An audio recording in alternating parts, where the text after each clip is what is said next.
Bonjour tout le monde, j'espère que vous avez fêté comme il se doit ce week-end de Pâques et que la crise de foie vous a épargné. En tout cas, il y avait de quoi faire sur le secteur pour marquer le coup. Regardez. Vente de spécialités ukrainiennes lors d'une soirée culturelle proposée par l'association Foyer pour tous à Lemberg. Des réfugiés ont proposé des plats traditionnels pour soutenir leur pays.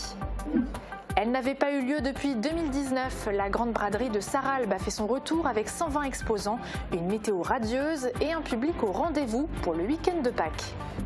Très belle fréquentation également pour la 11e édition du marché aux plantes et aux pots au Moulin de la Blise. Près de 4000 personnes ont déambulé entre les stands au jardin des faïenciers. On pouvait faire le plein de sensations fortes avec la fête foraine inaugurée à Sarreguemines. Avec une quinzaine de manèges, elle restera ouverte jusqu'au 24 avril sans contraintes sanitaires. À Pâques, on cherche aussi les œufs. C'était le cas d'une trentaine de petits à Grosse-Bliderstroff, un moment organisé par l'association Les Petits Blitariens. Idem au jardin pour la paix de Beach, avec le retour de la chasse aux œufs encadrée par le Lapin de Pâques. Une animation qui a fait des émules et qui a marqué le top départ de la nouvelle programmation. Et pendant ce temps, l'office de tourisme de Sarreguemines proposait une chasse au trésor au cœur du parc municipal.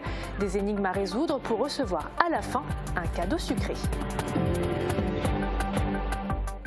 Vous n'avez rien à faire du 26 avril au 7 mai, eh bien sortez votre agenda car un nouveau festival vous est proposé, le festival Lust in Sarreguemines. Il s'agit de rendez-vous artistiques franco-allemands pour mettre en lumière de jeunes talents locaux et régionaux. Et les deux créateurs du festival sont avec nous pour détailler la programmation. Benjamin Sibyl, organisateur, et Camille Schaeffer, directrice artistique. Bonjour à vous deux. Bonjour Irani, et merci de nous recevoir. Mais c'est avec plaisir et on détaillera cette toute première édition d'ici quelques minutes. Et parce que la météo est propice aux balades, pourquoi ne pas nous diriger en forêt? Aujourd'hui, c'est aux côtés d'un garde forestier que l'on vous emmène faire un tour au cœur de la forêt de Sarralbe. Ce sont des images à découvrir en fin d'émission. Et pour démarrer ce journal, focus sur l'événement organisé par l'association Foyer pour tous de Lemberg. Jeudi dernier, une soirée crétoise était proposée. Au programme de la musique, la projection d'un film et bien sûr la dégustation de mets crétois. En parallèle avait lieu une vente de spécialités ukrainiennes, des plats préparés par des réfugiés installés à Zweibrücken. Une soirée multiculturelle à laquelle David Aurès a assisté. Reportage. Le rendez-vous était donné au Domino's Bar de Lemberg. Au programme, une vente de plats traditionnels ukrainiens. Pour en profiter, il fallait les commander en ligne. Ce soir, c'est l'heure de la livraison. J'ai commandé des crêpes, j'ai commandé des beignets au fromage, des ravioles, des desserts, j'ai commandé des gnocchis aux pommes de terre, des crêpes garnies à la viande. J'ai commandé des spécialités ukrainiennes par solidarité avec ce pays. C'était une occasion aussi pour goûter les spécialités d'un autre pays. Si cela vous intéresse, une seconde session est prévue le 6 mai, date limite pour commander le 1er mai. L'argent récolté sera envoyé en Ukraine. À l'origine de l'opération, il y a l'association Foyer pour tous. Ce n'est pas la première action qu'elle mène. Elle a déjà envoyé 20 tonnes de matériel et près de 4000 € à l'Ukraine. Un de nos objectifs, c'est l'ouverture culturelle des jeunes, des moins jeunes, de nos villages vers le monde extérieur. Avant la guerre, nous avions déjà l'objectif de mettre en place un partenariat de communes entre Lemberg France, Lemberg Allemagne et Lemberg en Ukraine. Donc la guerre est arrivée, ce qui a renforcé en fait notre idée de soutenir Lemberg en Ukraine. Lemberg en Ukraine, c'est la ville de Lviv, LVIV. C'est là-bas que partent les dons. Pour mener ces actions, le Foyer pour tous travaille en partenariat avec une association franco-germano-ukrainienne basée à Zweibrücken. À sa tête, il y a Natalia, une Ukrainienne qui vit depuis 12 ans en Allemagne. Ich habe schon längst gedacht, wie kann ich ukrainische Jugendliche helfen, ukrainische Leute, die im Ausland eine Arbeit finden möchten. Und ich habe gedacht, ja, vielleicht kann ich so eine Gesellschaft gründen, damit wir denen einfacher helfen können, kostenlos auch. Parmi les réfugiés de Zweibrücken, il y a Anna qui a participé à la confection des plats. Це перше, що ми робимо тут. Ми будемо планувати ще друге. À l'Ukraine vient s'ajouter la Crète, puisqu'il s'agit d'abord d'une soirée crétoise. Voici Jean-Claude, président de l'association Alsace-Crète, qui compte plus de 1500 membres. Une trentaine d'entre eux habitent au pays de Beach. Habituellement, ils commandent des produits crétois qu'ils récupèrent ensuite près de Strasbourg. Pour la première fois, c'est l'Alsace qui s'est déplacée à Lemberg avec dégustation sur place. Ça me fait plaisir d'avoir plusieurs cultures ici à Lemberg, parce que moi j'ai commandé aussi des produits d'Ukraine par solidarité. On fait des actions solidaires aussi avec la Grèce et la Crète. Donc nous, le partenariat avec d'autres pays qui seront en difficulté, en danger, on est toujours tout prêt. Une soirée multiculturelle placée sous le signe de la solidarité. D'autres actions sont prévues prochainement.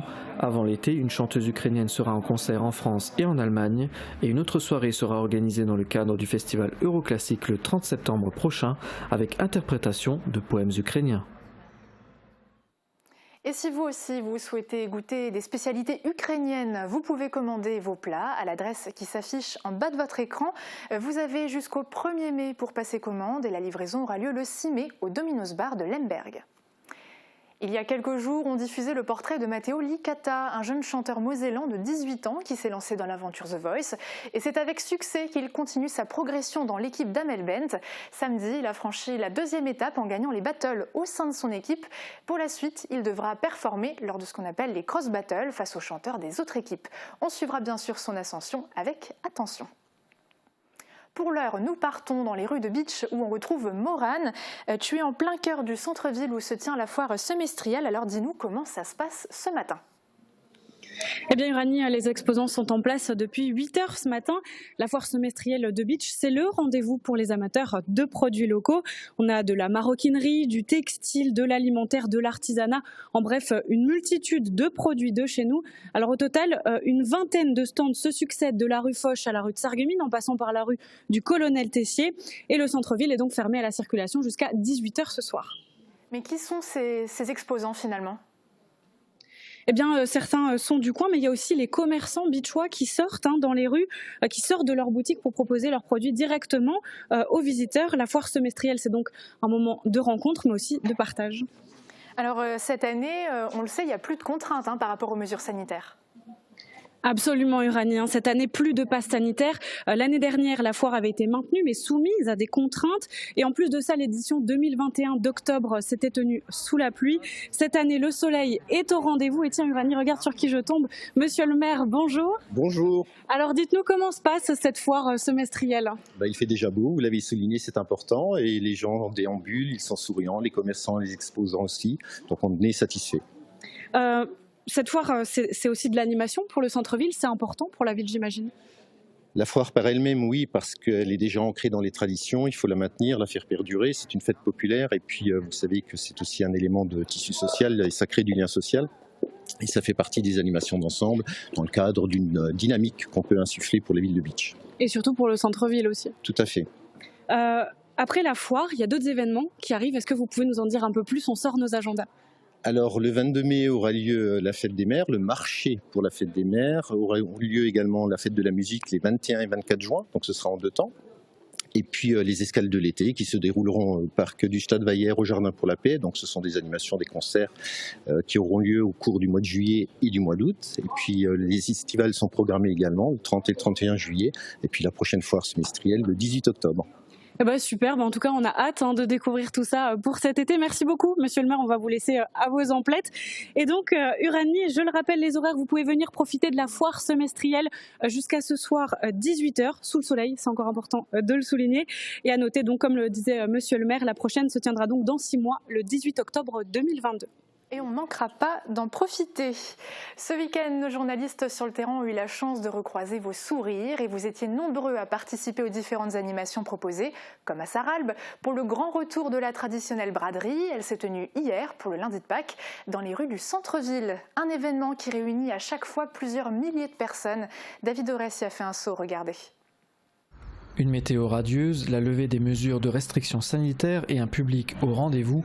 En ce lundi de Pâques, toutes les conditions sont réunies pour son retour, celui de la grande braderie de Sarralbe. Artisanat, bibelots, vêtements, produits du terroir, mini-fête foraine. La braderie réunit plus de 120 commerçants, tous installés au centre-ville. Ça fait pratiquement une quinzaine d'années que je n'y étais pas, donc on va dire c'est un renouveau pour moi.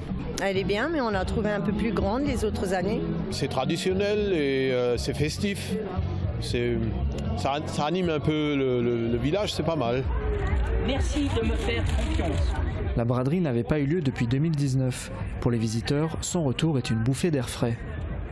On va dire que c'est un air de liberté. Hein. Ça me fait plaisir. Quand il y a des choses à l'extérieur, des marchés, des braderies, c'est bien. Avec tout ce qu'on a vécu ces dernières années, ça fait du bien de voir du monde. Après, bon, il faut quand même faire attention parce que je pense que c'est pas encore terminé. Ça fait du bien, on retrouve un peu une vie normale, on arrive à sortir un petit peu, ça change du Covid et tout ça. Ça permet aux gens nouveaux un petit peu de ressortir, de retrouver un petit peu ce qu'on avait dans le temps ici, quoi.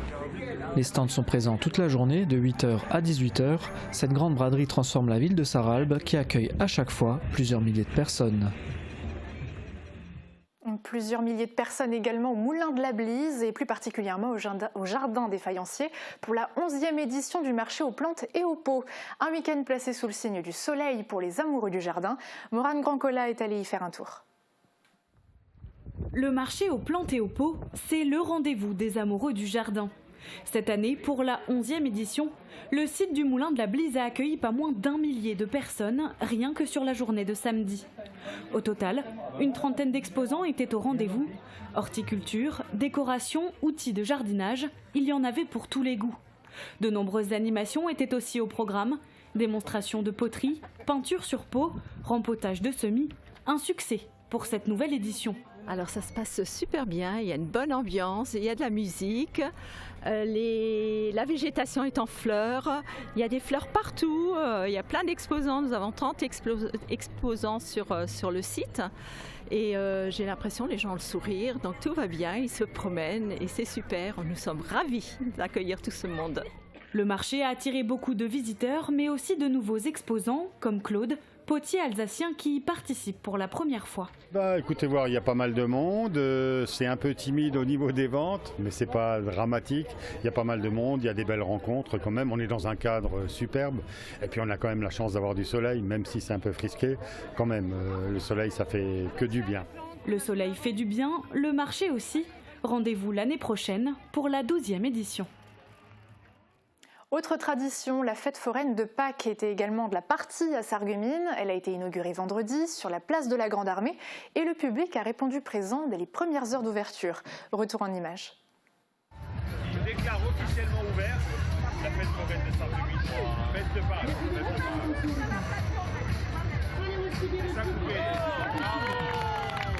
Vendredi 15h, la fête foraine de Pâques ouvre officiellement ses portes en présence de la municipalité de Sarreguemines. Sous le soleil du printemps, une trentaine de stands, dont 15 manèges, attendent la venue des visiteurs avec impatience. Cette fois, plus de contraintes et surtout plus de passes sanitaires. Il n'y a plus de passe sanitaire, il y a tout qui est parti, c'est déjà une bonne chose. Donc les gens ils sont plus libres et ça se ressent. On remercie la municipalité, qu'on est très bien accueillis et qu'on peut travailler, et la météo avec. En ce premier jour d'ouverture, les visiteurs étaient au rendez-vous. Un réel bonheur pour la municipalité qui a d'ailleurs pu tester de nombreuses attractions. Je suis très content parce que dès qu'il y a une animation en ville, je suis le plus heureux. La fête foraine, ça nous rappelle plein de souvenirs. Là, j'ai eu la chance de faire un petit tour sur les autotamponneuses et on voit tout le monde avec le sourire, c'est ça ce qui est sympa. Et puis en plus, la météo est avec nous, donc voilà. Il y a une animation en ville, les Sarregueminoises sont heureux, c'est le plus important. Profitez-en, la fête foraine de Pâques se tiendra jusqu'au dimanche 24 avril prochain.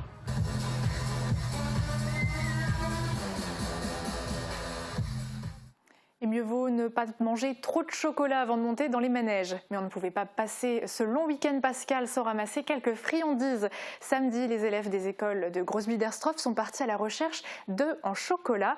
C'est un reportage de Morane Grancola. 3, 2, 1, partez! Samedi matin, les élèves de maternelle de Grosse-Biederstroff ont participé à une chasse aux œufs de Pâques dans le jardin de leur école. Au total, une trentaine d'enfants sont partis chasser les précieux chocolats sous les yeux de leurs parents. C'est l'association des parents d'élèves Les Petits Blitariens qui organise cette chasse chaque année. Le matin est réservé aux élèves de maternelle, l'après-midi aux élèves de primaire. Tous les œufs ont été trouvés, il ne reste plus qu'à les déguster. C'est bon ?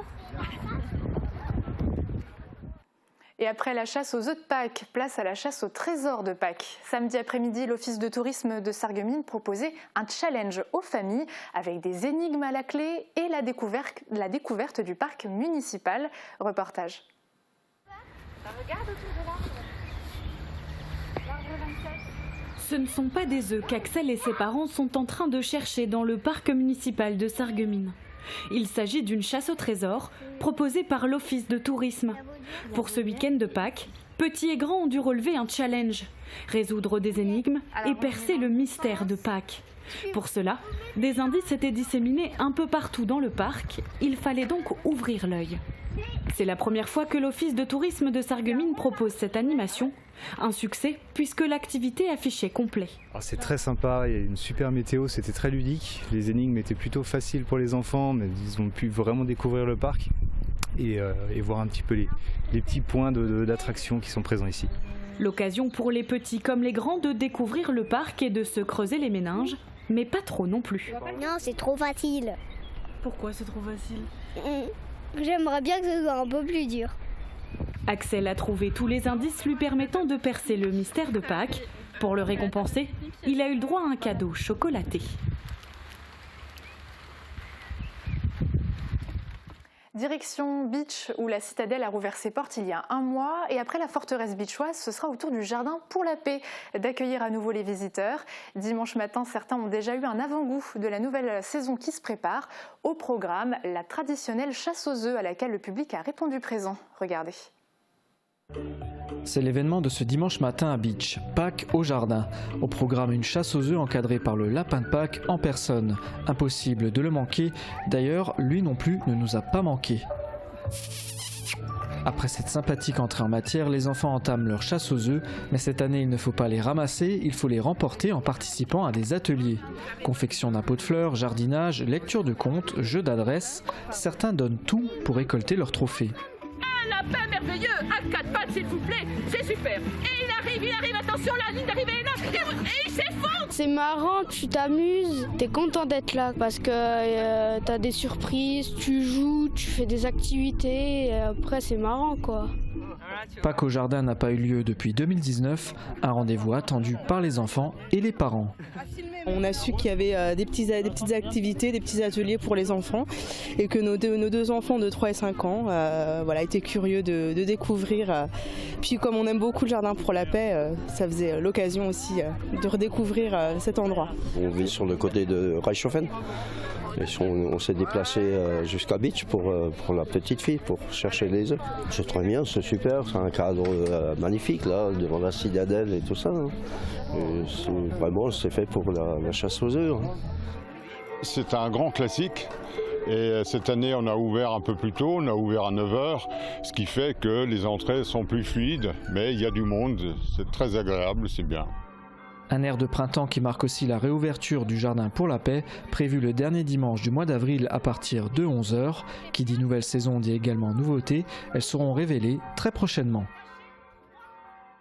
Et autre nouveauté sur le secteur, le festival artistique Lust in Sarreguemines. Nos deux invités vont donner tous les détails pour cette toute première édition.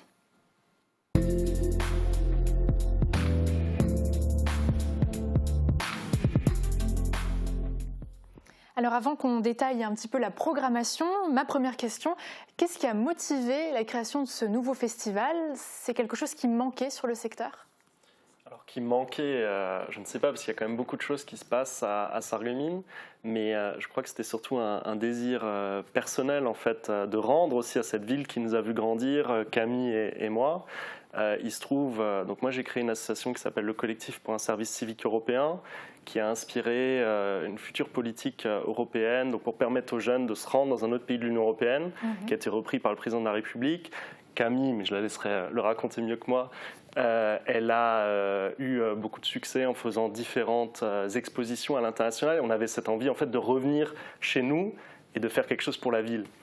Alors justement, je vous donne la parole. Donc vous apportez quelle pierre à l'édifice finalement? Alors moi, je m'occupe de toute la partie artistique. Donc je suis moi-même une artiste multidisciplinaire, donc originaire de Sarreguemines et basée à Berlin depuis un peu plus de 6 ans maintenant. Et du coup, j'ai voulu amener justement mon expertise en fait à Sarreguemines pour représenter des artistes originaires du coin, du Grand Est, et en mettant en avant différentes disciplines artistiques. Donc c'est franco-allemand. Est-ce que ça veut dire que les rendez-vous vont être des deux côtés de la frontière, que les artistes vont être des deux côtés de la frontière? Alors on veut avoir cette rencontre franco-allemande. on s'est dit que ça serait intéressant, je pense que tous les Sarregueminois, tous les Beach-Helena même, ou les gens de Forbach sont habitués à se rendre très fréquemment en Allemagne pour sortir, pour aller au restaurant, pour avoir justement accès aussi à un certain nombre d'événements artistiques. Et là, l'idée, l'enjeu, c'était, comme d'autres manifestations, d'essayer d'attirer les Allemands chez nous. Donc il y a deux dimensions en franco-allemande. Il y a le fait que toute la programmation, on va retrouver des artistes allemands, des artistes français, comme Camille l'a dit, qui viennent toujours de notre région, donc de Sarre, de Moselle, un peu des environs. Et puis aussi qu'on va essayer qu'il y ait des Français, des Allemands qui puissent vivre ces beaux moments ensemble. Et je crois qu'on en a tous besoin après le Covid. C'était important pour nous. Alors, les événements que vous allez proposer, ils sont gratuits? C'est-à-dire est-ce que c'est sur réservation quand même ou Alors oui, il y a une billetterie pour les événements phares, donc qui sont l'inauguration le 26 avril à l'hôtel de ville de Sarreguemines. Donc il y a une billetterie pour cet événement-là qui est gratuite. Nous avons aussi une projection de court-métrage au cinéma le 28 à 19h30. Là également, il faut s'inscrire, mais tout est gratuit.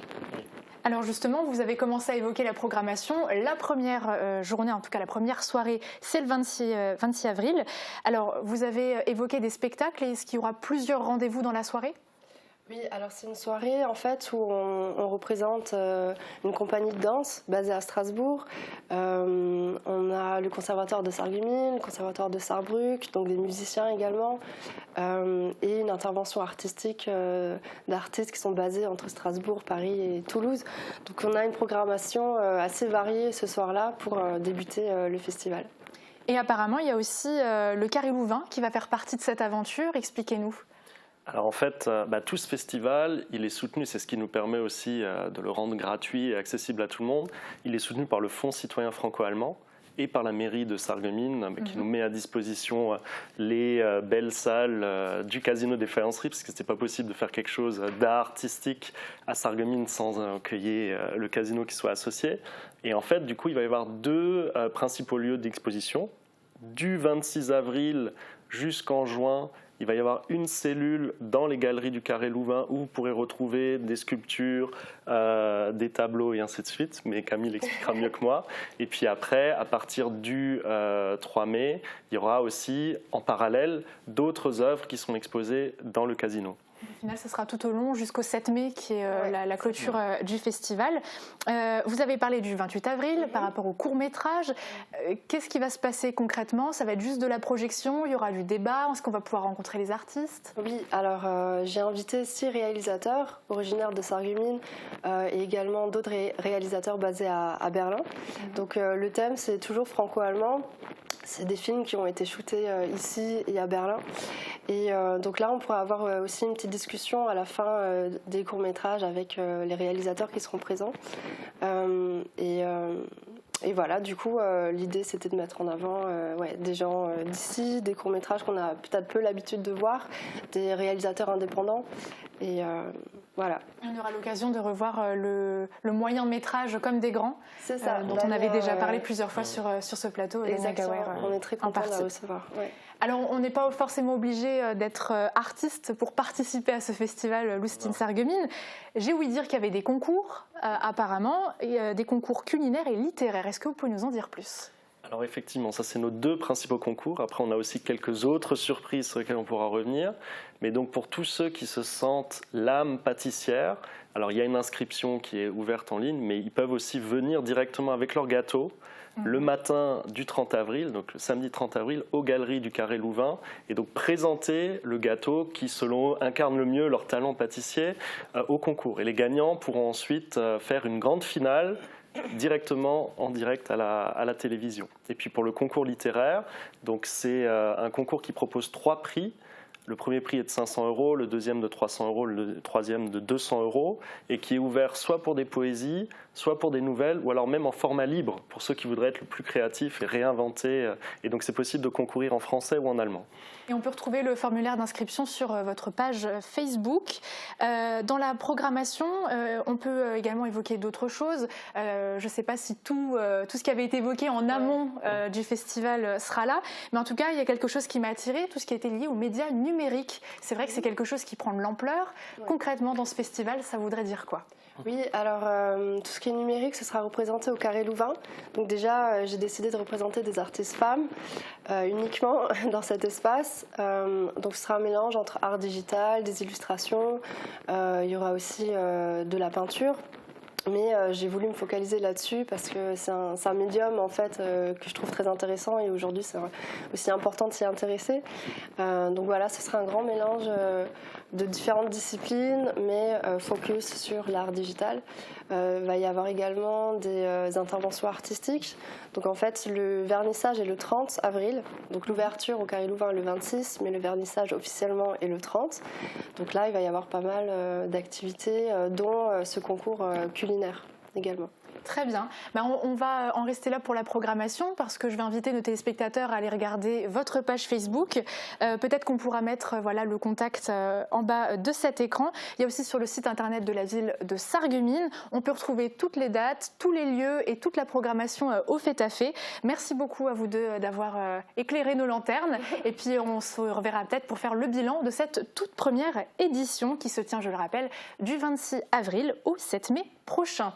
Et après avoir mis en lumière cette première édition du festival Loustin Sarreguemines, focus sur la météo de demain. On regarde les prévisions et puis juste après, on fera un petit tour en forêt. À tout de suite. Qu'il vente, pleuve, fasse froid ou chaud, une maison isolée par Moder Habitat reste agréable et saine au fil des saisons. Retrouvez votre programme avec le Crédit Mutuel, partenaire des grands événements de votre région. Une banque qui appartient à ses clients, ça change tout. Bonjour tout le monde, avec le superbe week-end ensoleillé qu'on vient de passer, on va pouvoir continuer d'en profiter avec du beau temps prévu encore pour toute la semaine. Mais attention, pensez quand même à vous protéger parce que le soleil tape déjà. Et demain encore, on conserve un ciel bleu sans nuages et un soleil éclatant. Les températures seront encore au rendez-vous avec 5 à 6 degrés pour les minimales et 16 à 17 degrés pour les maximales. Demain, nous fêtons les Audettes et il fera jour de 6h33 à 20h34. Passez tous encore une très belle journée et à demain. C'était votre programme avec le Crédit Mutuel, partenaire des grands événements de votre région. Une banque qui appartient à ses clients, ça change tout. Noël Perna est Mado la niçoise. Après son spectacle Super Mado, elle a décidé de quitter le showbiz et vous promet que du certifié Mado. Un spectacle qui rassemble un tas de questions, mais surtout des réponses à des questions que vous ne vous poserez jamais. Retrouvez-la toujours aussi pétillante sur la scène du W de Woustvillers le samedi 30 avril à 20h30. On entend les oiseaux chanter. Hein? Qu'est-ce que tu dis? Vous avez un doute sur votre audition? Venez tester votre audition sur simple rendez-vous. Oui, mais à partir de quel âge?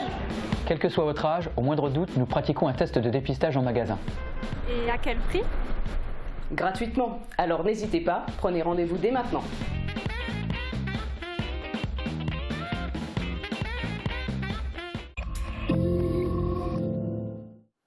De retour sur le plateau de Mosaïque Cristal, équipez-vous de chaussures de marche, on part en forêt.